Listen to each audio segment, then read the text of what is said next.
Follow பண்ணினே வந்தான். வந்துட்டு என்ன லிஃப்ட்டுக்கு வந்து கை பிடிச்சி இழுத்தான். நான் திரும்ப தட்டி விட்டு போனேன். திரும்ப எனக்கு பின்னாடி ஃபாலோ பண்ணி வந்து பின்னாடி வந்து கட்டி பிடிச்சி எனக்கு தப்பான தவறு இது பண்ண ஆரம்பித்தேன். அதனால் நான் இப்போ அசோசியேஷனில் கம்ப்ளைண்ட் கொடுத்துருக்கேன். ஆனால் அவங்க அதுக்கு எதுவும் ரெஸ்பான்ஸே பண்ணல. அதனால இப்போ நான் போலீஸ் ஸ்டேஷன். இந்த சம்பவம் நடந்தது எப்படி, எங்கே நடந்தது? இது டி பிளாக்ல 9 மணிக்கு நடந்தது. நீங்கள் லிஃப்ட்டில் இது பண்ணி வேலைக்காக வந்திருந்தீங்களா? வேலைக்காக வந்துருந்தேன். சரி, அந்த நபர் யாருன்னு உங்களுக்கு தெரியும்? யாருமே தெரியல, யாரும் தெரியாத நபர். வட இந்திய தமிழரா இல்லை இது வட மாநிலத்தோட தமிழ்நாட்டு?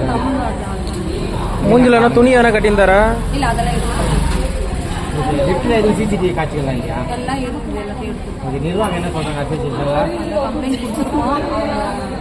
ஏதோ ரெஸ்பான்ஸ் எதுவும் கொடுக்கல. அதனால நான் காவல்துறையில் புகார் கொடுத்துருக்கீங்க. இப்போ என்னம்மா கோரிக்கை வைக்கிறீங்க நீங்கள்? அவனை சும்மாவே விடக்கூடாது.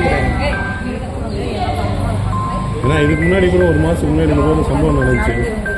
அதுக்கு எதுவும் ரெஸ்பான்ஸும் கிடையாது. அதனால தான் இந்த வாட்டி லைட் இல்லைன்னு சொல்லுங்க. அதே மாதிரி இந்த போகிற வழியில் லைட்லாம் எதுவுமே இல்லை. எங்களுக்கு லேடிஸ்க்கு யாருக்கும் சேஃபே கிடையாது. சேஃப்டி கிடையாது. இந்த ஏஜ்லேருந்து காலேஜ் வரைக்கும் பிளே ஸ்டோர் மற்றும் ஆப் ஸ்டோரில் இருந்து பாலிமர் செயலியை QR கோடு மூலம் பதிவிறக்கம் செய்யுங்கள். செய்திகளை உடனுக்குடன் பெறுங்கள்.